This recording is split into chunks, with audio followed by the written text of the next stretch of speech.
और अल्लाह सुनने वाला है, जानने वाला है। लोगों, जो चीजें जमीन में हलाल तैयब हैं वो खाओ, और शैतान के कदमों पर न चलो, वो तुम्हारा खुला दुश्मन है।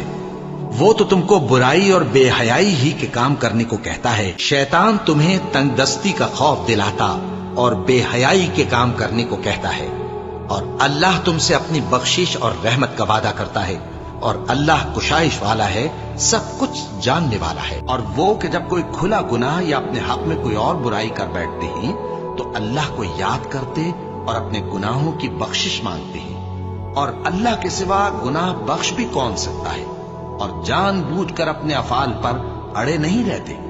ऐसे ही लोगों का सिला उनके परवरदिगार की तरफ से बख्शिश और बाग हैं जिनके नीचे नहरें बह रही हैं, और वो उनमें हमेशा बसते रहेंगे, और अच्छे काम करने वालों का बदला बहुत अच्छा है।